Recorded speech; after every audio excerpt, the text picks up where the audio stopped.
Very good morning to all of you. I hope आप सभी स्वस्थ होंगे। सुबह सवेरे चाय की चुस्कियों के साथ इस 20 मिनट के शो में आप सभी का स्वागत है। Welcome to all of you. ये show Indian polity and constitution पर आधारित है। इसमें मैं कोशिश करता हूं कि आपके भीतर पॉलिटी की एक बेटर अंडरस्टैंडिंग क्रिएट हो। मेरा उद्देश्य यही रहता है कि इन 4 सवालों के माध्यम से आपको ढेर सारे कॉन्सेप्ट और ढेर सारे फैक्ट सिखा सकूं जो आपके आने वाले एग्जाम के लिए उपयोगी हों और सवाल आने वाले एग्जाम के लिए संभावित हों यानी पॉसिबल हो। आई होप आप सभी इस सेशन को एंजॉय करते होंगे। अगर आपको अच्छा लगता है तो ज़रूर कमेंट सेक्शन में बताया करिए और अपने दोस्तों के मध्य से शेयर भी किया करिए। ये आपकी जिम्मेदारी है कि इस शो को हिट करना, क्योंकि इस शो को इसीलिए तैयार किया गया है कि पॉलिटी में आपकी एक्यूरेसी 90% प्लस हो। तो आप खुद भी देखिए, अपने दोस्तों के मध्य से शेयर भी करिए। तो चलिए शुरू करते हैं। ये यूपीपीसीएस प्री के लिए तो इम्पोर्टेंट है ही है, साथ ही साथ यदि आप आरओ मेंस दे रहे हैं इस बार तो उसके लिए भी इम्पोर्टेंट है। ठीक है। और यदि आप वीओ का एग्जाम आगे चल के देने वाले हैं, वीओ के लिए अगर आप एलिजिबल हैं तो उसके लिए भी इम्पोर्टेंट है। ये आज दूसरा सेशन है, इससे पहले सेशन वीडियो सेक्शन में अवेलेबल है, वहां जाके आप देख लीजिएगा। ठीक है। तो चलिए पहले सवाल पर चलते हैं। सवाल थोड़े बड़े होते हैं, सवालों की व्याख्या थोड़ी लंबी होती है। इसके पीछे का ऑब्जेक्टिव यही होता है कि आपको ढेर सारी बातें बताना और आपको ढेर सारी बातें सिखाना। तो पहला सवाल आपकी स्क्रीन पर है। पहला स्टेटमेंट लिखा हुआ है कि धर आयोग 1948 ने राज्यों के पुनर्गठन केवल भाषाई आधार पर करने की अनुशंसा की थी। Dhar commission recommended reorganisation of state on the basis of linguistic division. Second statement कह रहा है कि जेबीपी समिति ने भाषाई आधार को अस्वीकार किया और प्रशासनिक सुविधा को प्राथमिकता दी। जेबीपी कमेटी ने लिंग्विस्टिक डिवीजन को रिजेक्ट कर दिया और प्रशासनिक सुविधा यानी एडमिनिस्ट्रेटिव कन्वीनियंस को वरीयता दी। थर्ड स्टेटमेंट आपका कह रहा है कि फजल अली आयोग ने एकल मापदंड के बजाय भाषाई प्रशासनिक सुविधा दोनों को आधार माना, यानी फजल अली आयोग ने दोनों को आधार माना। तो ध्यान से सवाल को पढ़िएगा और ध्यान से सवाल को पढ़ के जब आप सोचिएगा तो देखिए ये सवाल जो है आपका, ये लिंग्विस्टिक डिवीजन से संबंधित जो कमीशंस बने थे उन्हीं से रिलेटेड है। यदि आप भारत में लिंग्विस्टिक डिवीजन की कहानी को थोड़ा संक्षेप में समझें तो मेरे भाइयों, था क्या कि स्वतंत्रता के पहले से ही इस बात की डिमांड चल रही थी कि भाषाई आधार पर राज्यों का विभाजन किया जाए। और कांग्रेस ने बिफोर इंडिपेंडेंस इस बात को माना भी था कि भाषाई आधार पर राज्यों का विभाजन होगा आगे चल के। लेकिन आफ्टर इंडिपेंडेंस कांग्रेस की अपनी सोच बदल जाती है, क्योंकि स्वतंत्रता के दौरान हमने धर्म के आधार आधार पर भारत का विभाजन देखा था। और जिस तरह से रिलीजन किसी एक कंट्री के डिवीजन का एक बड़ा आधार बनता है, जिस तरह रिलीजन एक किसी नए देश के बनने का बड़ा आधार बनता है, उसी तरह भाषा भी हो सकती है। तो इसीलिए स्वतंत्रता के बाद कांग्रेस की अपनी थिंकिंग, अपनी सोच बदल गई। उन्होंने ये कहा कि अभी लिंग्विस्टिक डिवीजन ठीक नहीं है, क्योंकि देश की यूनिटी और इंटीग्रिटी को लेकर ये थ्रेट होगा, देश की एकता और अखंडता को लेकर थ्रेट होगा। लेकिन आंदोलन तेज रहे, लोगों की मांगें जारी रहीं। इसीलिए 1948 में 1948 में एक कमीशन बनता है। 1948 में एक कमीशन बनता है, that commission is known as Dhar commission. क्यों बना भाई धर कमीशन? धर कमीशन इसीलिए बना कि भाषा के आधार पर राज्यों का विभाजन किया जाए या भाषा के आधार पर राज्यों का विभाजन ना किया जाए। धर कमीशन ने अपनी रिपोर्ट दी और धर कमीशन ने अपनी रिपोर्ट में एक्सेप्ट नहीं किया, यानी धर कमीशन ने अपनी रिपोर्ट में लिंग्विस्टिक डिवीजन को रिजेक्ट कर दिया। इन्होंने कहा कि अभी इस समय ऐसी परिस्थितियां नहीं है कि भाषा के आधार पर राज्यों का विभाजन किया जाए। इन्होंने एडमिनिस्ट्रेटिव कन्वीनियंस को वरीयता दी। इन्होंने कहा कि प्रशासनिक आधार पर राज्यों को बांटिए। लेकिन धर कमीशन की जब रिपोर्ट आई तो कांग्रेस के अधिवेशन में ही बवाल हो गया। कांग्रेस में ही दो धड़े हो गए, एक धड़ा जो धर कमीशन का सपोर्ट कर रहा था और एक धड़ा जो इसका विरोध कर रहा था। इसीलिए आनंद फानन में कांग्रेस ने पार्टी के लेवल पर एक समिति बनाई, that committee is known as JVP committee. ठीक है, जे से जवाहरलाल नेहरू, वी से वल्लभ भाई पटेल, पी से पट्टाभी सीता रमैया। ये कमेटी दिसंबर 1948 में बनी, 1948 में ये समिति बनी, 1949 में इन्होंने अपनी रिपोर्ट दी। क्या इन्होंने भाषाई विभाजन को स्वीकार किया? जी नहीं। जेवीपी समिति ने भी भाषाई विभाजन को स्वीकार नहीं किया। इन्होंने भी लिंग्विस्टिक डिवीजन को रिजेक्ट किया। इन्होंने कहा कि अभी भाषाई मांग को स्थगित करना पड़ेगा, क्योंकि इस समय ऐसी परिस्थितियां नहीं है। यानी इन्होंने भी रिजेक्ट किया, इन्होंने भी रिजेक्ट किया। इन दोनों लोगों ने रिजेक्ट किया। उसके बाद हमारे भारत देश में एक घटनाक्रम होता है कि 1952-53 के दौरान मद्रास में जो लोग तेलुगु बोलते थे, वो अलग भाषा की मांग कर रहे थे, अलग भाषाई राज्य की मांग कर रहे थे। वो आंदोलन तेज हो गया, हालांकि वो आंदोलन बहुत दिन से चल रहा था। और उसी बीच एक गांधीवादी कार्यकर्ता थे जिनका नाम था श्री रामल्लू, पोट्टी श्री रामल्लू। वो आमरण अनशन पर बैठे, 56 दिन के आमरण अनशन के बाद दुर्भाग्यवश उनकी मौत हो जाती है। उसके बाद आंदोलन हिंसक हो जाता है, कांग्रेस की सरकार दबाव में आती है और 1953 में first linguistic state was formed named as Andhra state, यानी 1953 में प्रथम भाषाई राज्य का गठन होता है। मद्रास से निकलकर तेलुगु भाषी राज्य बनता है आंध्र स्टेट यानी आंध्र प्रदेश। और आंध्र प्रदेश जब बना तो अन्य राज्यों ने भी मांगे जारी रखी। आंध्र प्रदेश बनने के बाद अन्य राज्यों ने भी मांगे जारी रखी और अलग अलग राज्यों ने मांग फिर तेज कर दी। उसके बाद हमारे भारत देश में एक कमीशन बना, that commission is known as Fazal Ali commission यानी फजल अली आयोग। फजल अली आयोग क्यों बना? फजल अली आयोग इसीलिए बना कि लिंग्विस्टिक डिवीजन किया जाए या नहीं किया जाए। इसी को स्टेट रीऑर्गेनाइजेशन कमीशन के भी नाम से जाना जाता है, राज्य पुनर्गठन आयोग के नाम से जाना जाता है। रोचक बात यहाँ पर यह है, समझने वाला फैक्ट यहाँ पर यह है कि फजल अली कमीशन ने लिंग्विस्टिक डिवीजन को एक्सेप्ट किया, but one language one state के कॉन्सेप्ट को रिजेक्ट कर दिया। इन्होंने कहा कि ऐसा कोई भी राज्य बनाना संभव नहीं है जहां पर एक ही भाषा बोलने वाले लोग रहते हों। आप जानते हैं कि भारत देश में कितनी डाइवर्सिटी है ना, हर 100 किलोमीटर पर तो यहाँ बोली बदल जाती है, पानी बदल जाता है। तो इन्होंने कहा कि ऐसा कोई भी राज्य बनाना संभव नहीं है। इन्होंने भाषाई विभाजन को स्वीकार किया। इस बात को समझिएगा, फजल अली कमीशन ने 1955 में अपनी रिपोर्ट दी और अपनी रिपोर्ट में इन्होंने लिंग्विस्टिक डिवीजन को एक्सेप्ट किया, बट फाइनेंशियल कन्वीनियंस को ध्यान में रखते हुए, एडमिनिस्ट्रेटिव कन्वीनियंस को ध्यान में रखते हुए, यूनिटी ऑफ द नेशन देश की एकता को ध्यान में रखते हुए, इंटीग्रिटी ऑफ द नेशन देश की अखंडता को ध्यान में रखते हुए, और इन सारी बातों को ध्यान में रखते हुए ही भाषाई विभाजन किया जाए। लेकिन एक भाषा एक राज्य के कॉन्सेप्ट को इन्होंने रिजेक्ट किया और बाद में इन्हीं की सिफारिश पर भारत देश में स्टेट रीऑर्गेनाइजेशन एक्ट आया, राज्य पुनर्गठन अधिनियम आया और 14 राज्य और 6 केंद्र शासित प्रदेश बनाए गए। ठीक है, ये 14 आज कन्वर्ट होकर आप देख रहे हैं 28 केंद्र शासित प्रदेश हैं, ये 8। इसके पीछे की एक लंबी कहानी है। खैर, सवाल पर आते हैं। सवाल कह रहा है कि धर आयोग ने राज्यों के पुनर्गठन केवल भाषाई आधार पर करने की अनुशंसा की थी। ये स्टेटमेंट गलत हो जाएगा। धर कमीशन ने एडमिनिस्ट्रेटिव ग्राउंड को कहा था, न कि लिंग्विस्टिक ग्राउंड को कहा था। ठीक है, तो भाषाई आधार पर इन्होंने नहीं कहा था। धर कमीशन ने लिंग्विस्टिक डिवीजन को रिजेक्ट कर दिया था। जेबीपी समिति ने भाषाई आधार को अस्वीकार किया और प्रशासनिक सुविधा को प्राथमिकता दी। प्रशासनिक सुविधा को सबने प्राथमिकता दी। ठीक है, चाहे फजल अली हो, चाहे धर हो, चाहे जेबीपी हो। जेबीपी कमेटी ने भी भाषाई विभाजन को रिजेक्ट कर दिया। कहा जाता है कि जेबीपी कमेटी दिमाग से ये बात समझती थी। इसके बारे में एक लाइन बोली जाती है, brain was accepted but heart was not. दिमाग ने स्वीकार किया लेकिन दिल ने नहीं। ये समिति इस बात को समझती थी कि आज नहीं तो कल लिंग्विस्टिक डिवीजन होगा, लेकिन अभी इस समय लिंग्विस्टिक डिवीजन की बात मानना ठीक नहीं होगा। इसीलिए इन्होंने भाषाई मांग को स्थगित किया। तो ये भी स्टेटमेंट क्या है, सही है। फजल अली आयोग ने एकल मापदंड के बजाय भाषाई और प्रशासनिक सुविधा दोनों को आधार माना। जाहिर सी बात है, इन्होंने लिंग्विस्टिक डिवीजन को एक्सेप्ट किया, लेकिन कहा कि एडमिनिस्ट्रेटिव कन्वीनियंस, प्रशासनिक सुविधा, फाइनेंशियल कन्वीनियंस, एकता, अखंडता, सुरक्षा, संप्रभुता, इसको ध्यान में रखते हुए लिंग्विस्टिक डिवीजन किया जाना चाहिए। तो इसमें सेकंड भी सही है, थर्ड भी सही है। Second and third, B is your right answer. ठीक है, नेक्स्ट पर आते हैं। अगला आपका कह रहा है, निम्नलिखित कथनों पर विचार कीजिए। Consider the following statement. Article 14 Bharat में समानता का अधिकार सुनिश्चित करता है। आर्टिकल 14 राइट टू इक्वलिटी पे गारंटी देता है। आर्टिकल 14 सकारात्मक भेदभाव, पॉजिटिव डिस्क्रिमिनेशन की अनुमति देता है। Article 14 allows for positive discrimination. Article 14 केवल भारतीय नागरिकों पर लागू होता है, यानी केवल इंडियन सिटीजन पर लागू होता है। अब इसमें भी आपको सही विकल्प चुनना है। सवाल आर्टिकल 14 से है, अच्छा सवाल है, ध्यान से सोचिएगा और बताइएगा। तो देखिए, आर्टिकल 14 भारत देश में एक फंडामेंटल राइट है जो कि समानता के अधिकार से संबंधित है। यदि आप मौलिक अधिकार पढ़ते हैं तो मौलिक अधिकार में आपका जो पहला फंडामेंटल राइट है, that's your right to equality. Right to equality यानी समानता का अधिकार। और राइट टू इक्वलिटी में 14 से लेके 18 तक यानी 14 से लेके 18 तक प्रावधान है, जिसमें सबसे पहला आर्टिकल है आर्टिकल 14। आर्टिकल 14 भारत देश में रूल ऑफ लॉ को इंश्योर करने में योगदान देगा, कानून के राज को स्थापित करने में योगदान देगा, क्योंकि आर्टिकल 14 ये कहेगा कि ऑल मैनर ऑफ पीपल, सभी प्रकार के व्यक्तियों को ऑर्डिनरी लॉ के समक्ष एक जैसा ट्रीट किया जाएगा, चाहे मैं हूं, चाहे आप हैं, चाहे आलिया भट्ट है, सलमान खान है, नरेंद्र मोदी है।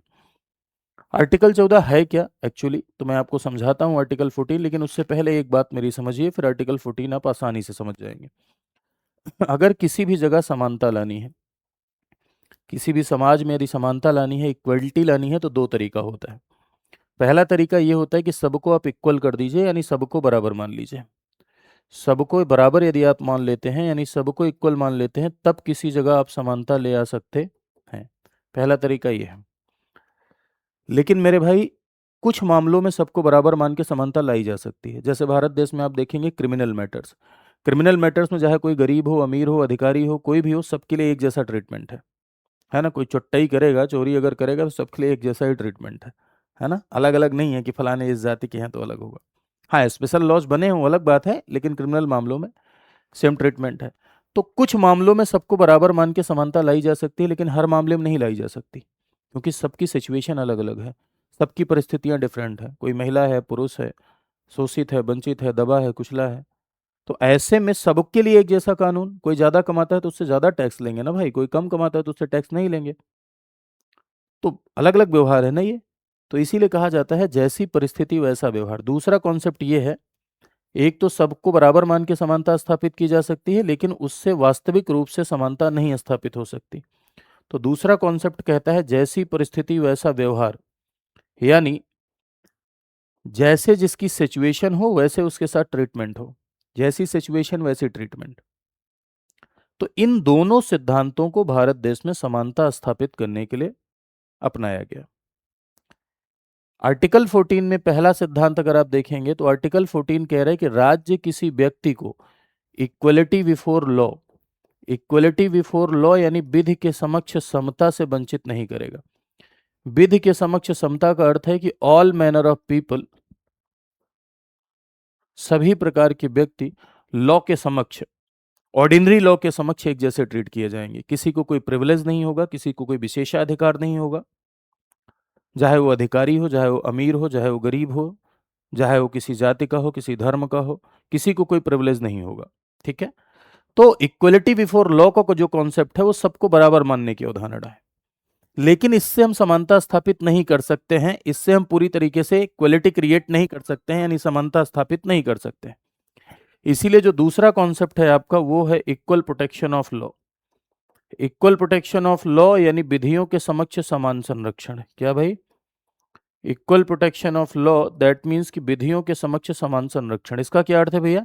इसका अर्थ यह है कि जैसी परिस्थिति वैसा व्यवहार, जैसी परिस्थिति वैसा व्यवहार, दैट मीन्स कि जैसी सिचुएशन वैसा ट्रीटमेंट। यानी कोई अगर ज्यादा कमाता है तो उससे ज्यादा टैक्स लेंगे, कोई कम कमाता है तो उससे कम टैक्स लेंगे। जैसी परिस्थिति वैसा व्यवहार। और यही बात अफर्मेटिव एक्शन को शो करता है।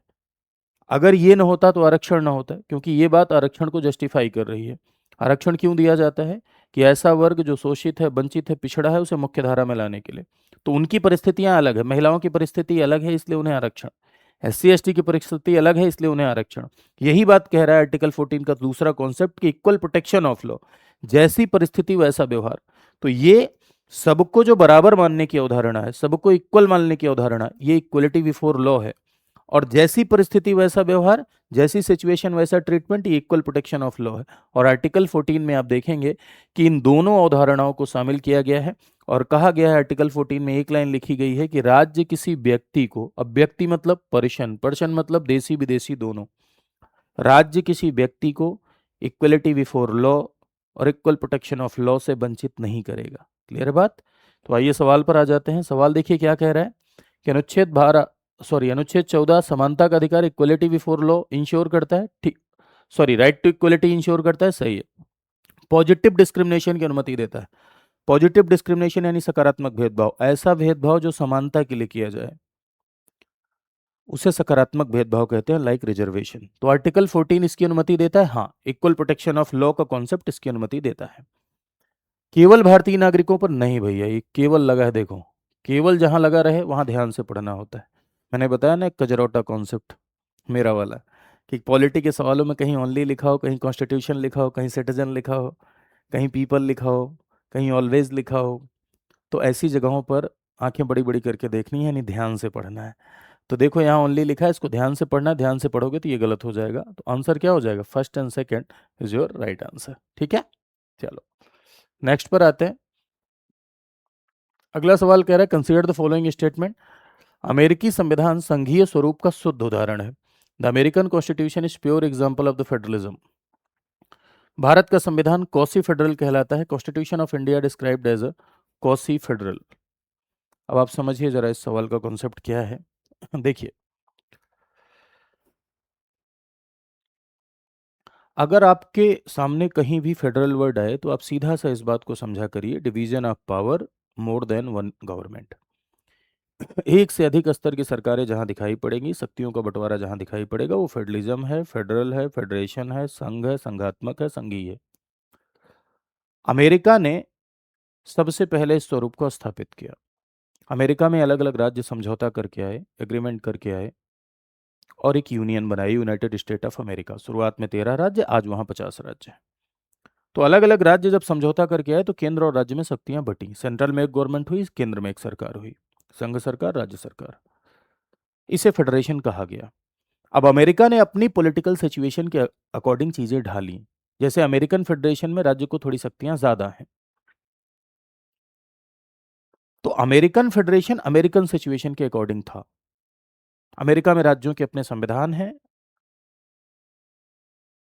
इन राज्यों के अपने संविधान हैं, राज्यों की अपनी नागरिकता है, यानी दोहरी नागरिकता अमेरिका में दिखाई पड़ेगी। तो ये अमेरिकन फेडरेशन है। तो अमेरिका में फेडरेशन जन्म लिया।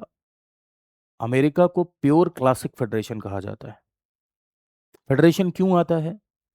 जहां पर डाइवर्सिटी ज्यादा होती है, सेंटर से बैठ के पूरे पार्ट को कंट्रोल नहीं कर सकते हैं, पूरे देश पे शासन नहीं कर सकते हैं। एक जगह से बैठ के एक सरकार से पूरे देश में शासन नहीं कर सकते, एक गवर्नमेंट से पूरे देश में शासन नहीं कर सकते, एक सरकार से पूरे देश में शासन नहीं कर सकते। तो एक से अधिक स्तर की सरकार बनानी पड़ती है। तो अमेरिका में भी ये हुआ कि एक से अधिक स्तर की सरकार बनी। अब जरूरी नहीं है कि हर देश अमेरिकन कॉन्सेप्ट को भी अपना ले, क्योंकि सबकी सिचुएशन अलग अलग है। अब भारत की बारी आई कि भारत कैसी व्यवस्था अपनाए, यूनिटरी या फेडरल। यूनिटरी में क्या होता है, एक ही सरकार होती है, सिंगल गवर्नमेंट, जैसे इंग्लैंड में है एक सरकार। और फेडरल में क्या होता है, मोर देन वन गवर्नमेंट होती है, एक से अधिक सरकार होती है। अब भारत के संविधान निर्माताओं के सामने चैलेंज था, हम कौन सा अपनाएं। तो हम दिल्ली से बैठ के तो पूरे देश में शासन नहीं कर सकते थे, क्योंकि भारत बड़ा है, डाइवर्सिटी भी बहुत ज़्यादा है, जोग्राफिकल डाइवर्सिटी, कल्चरल डाइवर्सिटी। इतना बड़ा देश, दिल्ली से बैठ के हम पूरे देश में रूल नहीं कर सकते हैं, ये बात आप बहुत कॉमनली समझ रहे होंगे। तो ऐसे में सेंटर के साथ साथ स्टेट गवर्नमेंट बनाना हमारे लिए जरूरी था। इसीलिए हमने केंद्र और राज्य दोनों बनाए, और जैसे ही हमने सेंटर स्टेट बनाए, पावर डिवीजन किया, शक्तियां बांटी, वो फेडरेशन हो गया। लेकिन हमने अमेरिका की तरह क्लासिक फेडरेशन नहीं बनाया। हमने राज्य को न मजबूत बनाते हुए हमने केंद्र को मजबूत बनाया। हमने केंद्र को मजबूत इसलिए बनाया, एकता अखंडता को इंश्योर करने के लिए। कोई भी राज्य भारत से अलग होने की न सोचे। भारत पहले एक देश है जिसमें अलग अलग राज्य हैं। तो हमने मजबूत केंद्र के साथ संघवाद स्थापित किया। इसीलिए भारत को कॉसी फेडरल कहा जाता है। केसी वेयर साहब ने भारत को क्या कहा, कॉसी फेडरल कहा। तो भारत का संविधान कॉसी फेडरल है, जी हाँ, क्योंकि इंडियन कॉन्स्टिट्यूशन में आपको यूनिटरी फीचर भी नजर आएंगे, फेडरल फीचर भी नजर आएंगे, संघात्मक लक्षण, एकात्मक लक्षण दोनों नजर आएंगे। भारत का संघवाद यूनियन की तरफ टिल्ड है, केंद्र की तरफ झुका हुआ है। अमेरिकी संविधान संघीय स्वरूप का शुद्ध उदाहरण है, ये भी ठीक है, क्योंकि वो क्लासिक फेडरेशन का एग्जाम्पल है। तो दोनों इसमें सही हो जाएगा। C is your right answer. I hope अब आप समझ गए होंगे। आगे आते हैं भैया। अगला सवाल आपका कह रहा है, निम्न कथनों पर विचार कीजिए, कंसीडर द फॉलोइंग स्टेटमेंट। सबसे पहला स्टेटमेंट लिखा हुआ है कि समवर्ती सूची पर संसद और राज्य दोनों कानून बना सकते हैं। Both parliament and state legislature can make laws on the concurrent list. यानी संसद और राज्य दोनों समवर्ती सूची के विषय पर कानून बना सकते हैं। दूसरा कह रहा है कि संघर्ष की स्थिति में राज्य का कानून सर्वोपरि होता है। In case of conflict the state law prevails. ठीक है, तो ये क्या है, ये डिस्ट्रीब्यूशन ऑफ पावर से रिलेटेड सवाल है। इसको थोड़ा सा समझते हैं। हमारे भारत देश में विधायी विषयों का बंटवारा केंद्र और राज्य में किया गया है, क्योंकि जाहिर सी बात है कि आप जानते हैं कि नेचर जब फेडरल है, केंद्र और राज्य दोनों का अस्तित्व है, यानी सेंट्रल गवर्नमेंट भी आपको नजर आएगी, जिसे आप यूनियन गवर्नमेंट के नाम से जानते हैं, और स्टेट, दोनों में डिवीजन ऑफ पावर है। तो लेजिस्लेटिव पावर को भी डिवाइड किया गया है। लेजिस्लेटिव पावर मतलब विधायी शक्ति, कि कौन किस विषय पर कानून बनाएगा। तो विधायी शक्ति के बंटवारे को अनुच्छेद 246 डील करता है, और विधायी शक्तियों के बंटवारे के लिए एक लिस्ट है जिसमें विषय दिए गए हैं कि कौन किस विषय पर कानून बनाएगा। That is your 7th schedule, 7वीं अनुसूची। और 7वीं अनुसूची में 3 तरह के विषय दिए गए हैं। ठीक है, 3 तरह के विषय दिए गए हैं 7th शेड्यूल में। एक है आपकी यूनियन लिस्ट, यानी संघ सूची के विषय। यूनियन लिस्ट पर लॉ बनाने का राइट यूनियन को है यानी संघ को है। दूसरी है आपकी स्टेट लिस्ट यानी राज्य सूची के विषय, स्टेट लिस्ट पर लॉ बनाने का अधिकार राज्य का है। और तीसरी है आपकी जिसे आप कहते हैं कंकरेंट लिस्ट यानी समवर्ती सूची का विषय, इस पर कानून बनाने का अधिकार केंद्र और राज्य दोनों को है। ऐसे विषय जो नेशनल इंपॉर्टेंस के हैं, राष्ट्रीय महत्व के हैं, वो यूनियन लिस्ट में है। ऐसे विषय जो क्षेत्रीय महत्व के हैं वो स्टेट लिस्ट में है। ऐसे विषय जो राष्ट्रीय महत्व और क्षेत्रीय महत्व दोनों के लिए हैं वो समवर्ती सूची में होंगे यानी कंकरेंट लिस्ट में होंगे। तो मेरे भाइयों, कंकरेंट लिस्ट पर केंद्र और राज्य दोनों कानून बनाएंगे, लेकिन विवाद की स्थिति में सेंटर का लॉ प्रभावी होता है। कौन? सामान्यतः जनरली विवाद की स्थिति में केंद्र का कानून प्रभावी होता है। लेकिन यदि विवाद की स्थिति उत्पन्न हो और राज्य द्वारा बनाए गए कानून पर हस्ताक्षर गवर्नर ने न करके राष्ट्रपति ने किए हों, तो ऐसे में राज्य का कानून प्रभावी होता है। तो सेंटर का लॉ हमेशा नहीं प्रभावी होता है, स्टेट का लॉ भी प्रिवेल करेगा अगर उस पर सिग्नेचर प्रेसिडेंट ने किए हों। ठीक है। यूनियन लिस्ट में अगर आप देखेंगे तो ओरिजिनली 97 सब्जेक्ट थे, अभी 98 है। ओरिजिनली इसमें कितने सब्जेक्ट थे? 66 विषय थे, अभी 59 है। ओरिजिनली इसमें 47 सब्जेक्ट थे, अभी क्या है? 52 है। ठीक है। तो ये आफ्टर अमेंडमेंट अभी है 98, 59, 52, ये जो नंबर आप रटते हैं, है ना, मोबाइल नंबर रट लो, है ना। तो ये है डिवीजन। स्टेट लिस्ट के सब्जेक्ट पे क्या संसद लॉ बना सकती है? ये भी सवाल है। तो स्टेट लिस्ट के सब्जेक्ट पे संसद लॉ सामान्यतः नहीं बना सकती, लेकिन कुछ स्पेशल सर्कमटेंसेज होते हैं, कुछ विशेष परिस्थितियां होती हैं जब स्टेट लिस्ट के सब्जेक्ट पे संसद कानून बना सकती है। क्लियर है बात? तो आई होप अब आप समझ गए होंगे। तो ध्यान दीजिएगा, सवाल क्या कह रहा है? समवर्ती सूची पर संसद और राज्य दोनों कानून बना सकते हैं, यानी कंकरेंट लिस्ट पर पार्लियामेंट और स्टेट दोनों लॉ बना सकते हैं। तो ये आपका क्या हो जाएगा? सही हो जाएगा। संघर्ष की स्थिति में राज्य का कानून, समवर्ती सूची की बात हो रही है, राज्य का कानून सर्वोपरि होता है, ये गलत हो जाएगा। राज्य का कानून तब सर्वोपरि होता है जब उस पर प्रेसिडेंट ने सिग्नेचर किए हो। ठीक है। तो इसमें आंसर क्या हो जाएगा? ओनली वन, क्योंकि पूछ रहा था कौन सा सत्य कथन है, ये आपको बताना है। सत्य असत्य भी देख लिया करिए भैया, कभी कभी क्या होता है कि असत्य पूछ लेता है। हम्म। और हमारी आदत पड़ी रहती है सत्य बताने के लिए, तो ऐसे में सवाल गलत हो जाते हैं। ठीक। मेरा नाम विपुल त्रिपाठी है और ये मेरा टेलीग्राम चैनल है। इस पे आप ज्वाइन हो सकते हैं, डायरेक्टली आप मुझसे भी जुड़ सकते हैं। अगर आप इस पे ज्वाइन होंगे तो डायरेक्ट आप मुझे भी मैसेज कर सकते हैं। क्लासेस के लिंक वगैरह यहाँ आपको मिल जाते हैं, साथ ही साथ यहाँ भी आप मुझे फॉलो कर सकते हैं। यदि आप स्टडी आईक्यू के साथ जुड़कर अपनी पूरी की पूरी कंप्लीट प्रिपरेशन करना चाहते हैं, कंप्लीट तैयारी करना चाहते हैं प्रीलिम, मेंस और इंटरव्यू की, तो हमारे यहाँ इस समय बैच चल रहा है 16.2। ठीक है। ये आरंभ 16.0 है, जिसमें प्री मेंस इंटरव्यू तीनों की तैयारी कराई जाती है। इंटरव्यू गाइडेंस बिल्कुल फ्री होता है। ये एक फाउंडेशन बैच है, पूरा का पूरा कंप्लीट फाउंडेशन डेवलप किया जाता है। आरंभ बैच दो प्रकार से होता है, एक गोल्ड, एक प्लेटिनम। गोल्ड और प्लेटिनम में डिफरेंस क्या है? गोल्ड में आपको पूरा सिलेबस पढ़ाया जाता है, करंट अफेयर मैगजीन दी जाती है, 1-to-1 मेंटोरशिप मिलती है और इंटरव्यू गाइडेंस प्रोग्राम फ्री होता है। ये 4 पॉइंट पूरा लाइव पढ़ाया जाएगा 1100 प्लस घंटे, current affair magazine, mentorship, interview guidance programme free. 4 point gold में। तो जिन लोगों को सिर्फ सिलेबस पढ़ना है गोल्ड के साथ जाए। प्लेटिनम, जो गोल्ड में 4 पॉइंट है वो तो प्लेटिनम में मिलेंगे ही मिलेंगे, लाइव पूरा का पूरा syllabus, interview guidance programme, current affair magazine, 1-to-1 mentorship मिलेगी, साथ ही साथ एक फाउंडेशन बैच एक्स्ट्रा फ्री मिलेगा, एक प्री का क्रैश कोर्स फ्री मिलेगा, एक MCQ course, multiple choice questions के 10,000 प्लस क्वेश्चंस के कोर्स फ्री मिलेंगे, एक एनसीईआरटी का कोर्स फ्री मिलेगा, किताबें आपके घर जाएंगी, फैकल्टी मेंटरशिप भी इसमें मिलती है। तो ये जो फीस है, अभी आप साइट पे जाएंगे परचेज करने के लिए तो इससे ज़्यादा दिखाएगा, ज़्यादा दिखाता है तो वहाँ ढूंढिएगा कूपन कोड कहाँ लग रहा है, कूपन कोड लगाएंगे। पहले से एक कूपन कोड लगा हुआ रहता है या उसमें दिख रहा होता है, उसको ना लगा के आप ये लगाइए फैकल्टी कोड VL लाइव। अगर आप ये लगाएंगे तो आपको प्रॉपर डिस्काउंट मिलेगा, मैक्सिमम डिस्काउंट मिलेगा और अवेल कर सकते हैं आप इसे। आरएम 16.2। अब देखिए आपके मन में ये भी प्रश्न उठ रहा होगा कि आप पॉलिटी इसमें पढ़ा रहे हैं कि नहीं। देखो हर बैच में मेरा पॉलिटी पढ़ाना संभव नहीं होता है, क्योंकि बैचेस लगातार आते रहते हैं। कुछ बैचेज में मैं पढ़ाता हूँ, कुछ बैचेज में और भी सर हैं पढ़ाते हैं, लेकिन हमारे यहाँ जो भी फैकल्टी पढ़ाते हैं सब शानदार हैं। आराम से आप पढ़ सकते हैं, अपने कोर्स को पूरा कर सकते हैं। कोर्स पूरा करने से मतलब है डजन मैटर कौन पढ़ा रहा है कौन नहीं पढ़ा रहा है। कैसे आप इसे परचेज कर सकते हैं? तो इसके लिए आपको क्या करना होगा, इसके लिए आप जाइए स्टडी आईक्यू पर, गूगल पे लिखिए स्टडी आईक्यू, देखो इस तरह से गूगल पे आप लिखिए स्टडी आईक्यू, ये साइट आ गई। ठीक अब यहाँ पे आपके पास ऑप्शंस आते हैं, ढेर सारे ऑप्शन आएंगे आपके पास, जैसे कि ये देखें, आपके पास ऑप्शन है स्टेट पीसीएस यूपीएससी, तो स्टेट पीसीएस पे क्लिक करिए, उत्तर प्रदेश पे क्लिक करिए। अब देखिए यहाँ पर आपको बैच दिख रहा है, आरंभ 16.0 फाउंडेशन बैच है, कंप्लीट फाउंडेशन बैच है। ठीक, इसमें आप क्लिक करें, क्लिक करने के बाद आप कूपन कोड लगाएंगे, ठीक है, मोबाइल नंबर इंटर करेंगे, आपके पास ओटीपी आएगा, यहाँ से आप पूरी बैच की डिटेल भी पढ़ सकते हैं, कूपन कोड लगा के आप परचेज कर सकते हैं। ठीक है, तो चलिए, thank you so much to all of you, I hope आपने इस सेशन को एंजॉय किया होगा। तो ज़रूर आप कमेंट सेक्शन में बताइएगा कि आपको ये सेशन कैसा लगा। बहुत बहुत धन्यवाद आप सभी को।